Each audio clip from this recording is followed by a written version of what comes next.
திமுகவில் கூண்டோடு இணைந்த செங்கோட்டையன் அணி சற்று முன் கிடைக்கப்பெற்ற மிக மிக முக்கியமான செய்தி ஒன்று வெளியாகியிருக்கு.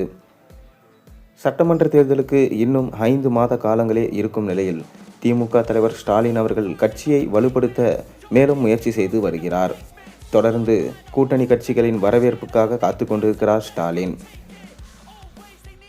தொடர்ந்து கட்சியின் வளர்ச்சிக்காக போராடி வருகிறார் ஸ்டாலின். ஆனால் காங்கிரஸ் அணியினரோ திமுகவை விட்டு விலகி தாவேகாவுடன் கூட்டணி வைப்பார்கள் என்கின்ற அதிர்ச்சி தகவலும் தற்போது வெளியானது.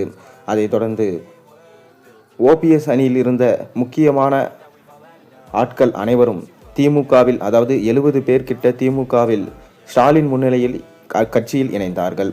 இதன் வாயிலாக திமுகவின் பலம் தெற்கு பகுதியில் மிகவும் அதிகமானது. தொடர்ந்து திமுகவின் பலம் அதிகரித்து கொண்டே செல்கின்றது. மேலும் மாபெரும் இணைப்பு விழாவை திமுக சார்பாக நடத்தப்போவதாகவும் அதில் 5000 பேர் கொண்ட அதிமுகவை சேர்ந்தவர்கள் திமுகவில் இணையலாம் என்கின்ற மாபெரும் தகவலும் தற்போது வெளியாகியுள்ளது. மறைந்த முதல்வர் ஜெயலலிதாவின் இறப்பிற்கு பிறகு அதிமுகவில் ஏற்பட்ட உட்கட்சி பூசலின் காரணமாக அதிமுக அணி 2ஆக உடைந்தது. அதிமுக எடப்பாடி பழனிசாமி தலைமையிலும் ஓபிஎஸ் தலைமையிலும் தனியாக பிரிந்தது. பிறகு தொடர்ந்து ஓபிஎஸ் அவர்கள் முதலமைச்சர் பதவியை விட்டு விலகியதும் எடப்பாடி பழனிசாமி தற்போது முதலமைச்சராக இருந்து வருகிறார். தொடர்ந்து எடப்பாடி பழனிசாமி அவர்கள் அதிமுக தோற்றதற்கு காரணம் அதிமுகவிலே இருக்கும் துரோகிகள் தான் காரணம் என தொடர்ந்து அமைச்சர்களை நீக்கி வருகிறார். முக்கியமான நிர்வாகிகள் மற்றும் அமைச்சர்களை கிட்டத்தட்ட 70 பேருக்கு மேலே அவர் நீக்கிவிட்டார். தற்போது கூட செங்கோட்டையனை துரோகி என சொல்லி அவரை நீக்கியிருந்தார். செங்கோட்டையனும் சசிகலா, ஓபிஎஸ் இவர்களோடு சேர்ந்து தேவர் ஜெயந்தி விழாவில் ஒன்றாக பங்கேற்றார். அப்போது என்னை கட்சியிலிருந்து நீக்கினாலும் பரவாயில்லை, கண்டிப்பாக நான் மகிழ்ச்சியாக தான் ஏற்றுக்கொள்வேன் என கூறியிருந்தார். இதன் காரணமாக செங்கோட்டையனை நீக்கியிருந்தார். தொடர்ந்து முக்கியமான நிர்வாகிகளையும் நீக்கி கொண்டே வருகிறார் எடப்பாடி பழனிசாமி.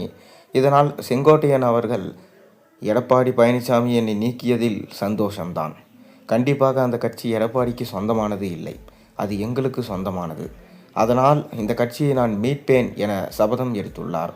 மேலும் சசிகலா, ஓபிஎஸ், செங்கோட்டையன், டிடிவி தினகரன் போன்றோர் சேர்ந்து ஒரு முக்கியமான அணியாக அதிமுக மற்றும் திமுகவுக்கு எதிராக செயல்பட போவதாகவும் தற்போது தகவல் கிடைத்தது.